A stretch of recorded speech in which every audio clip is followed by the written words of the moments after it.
நமோ நமச்சிவாய. இன்னைக்கு என்னடா அம்மாவின் சமையல் எதுவுமே போடலையே, டின்னர் இன்னும் வரலையே அப்படின்னு நினச்சிருக்கீங்க. இன்னைக்கு நம்ம வீட்டில் ஒரு விசேஷம், ஒரு நல்ல நாள். அதனால் நாங்கள்லாம் ஹாப்பியாக கொண்டாடணுன்ற முடிவு எடுத்தோம். மத்தியானம் வரைக்கும் நம்ம வீட்டு சமையல் சாப்பாடெலாம் சாப்பிட்டோம். மார்னிங் எல்லோரும் பார்த்துருப்பீங்கல்ல. இப்போ நாங்கள் ஹோட்டல்லையே எல்லாமே வாங்கின்னு வந்திருக்கோம். என்னென்ன வாங்கின்னு வந்திருக்கோம்னா, ஃபஸ்ட்டு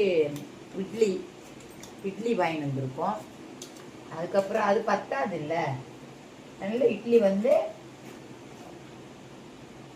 இன்னொரு பார்சலும் இட்லி தான். என்னென்ன இருக்குது பார்க்கலாம் ஃபஸ்ட்டு. அதுக்கப்புறம் இது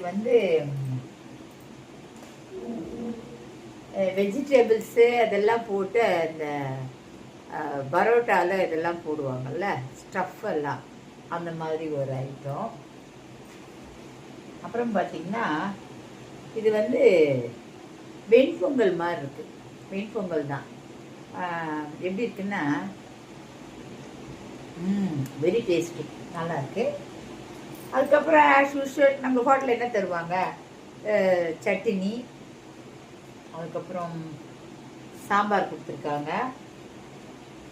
அதுக்கப்புறம் சட்னிஸ், இது புதினா சட்னி கொடுத்துருக்காங்க.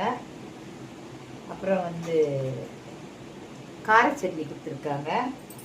ஸோ எல்லாம் ஹோட்டலில் வாங்கிட்டு வந்துட்டோம்.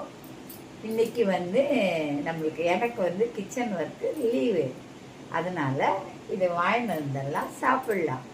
வாங்க நம்ம எல்லோரும் சாப்பிடலாம். ரொம்ப டேஸ்டியாக இருக்கும் ஃபுட்டுன்னு நினைக்கிறேன். வாசனையே நல்லா இருக்குங்க. அப்போது டேஸ்ட்டாக தானே இருக்கும். வாங்க எல்லோரும் சாப்பிட்லாம்.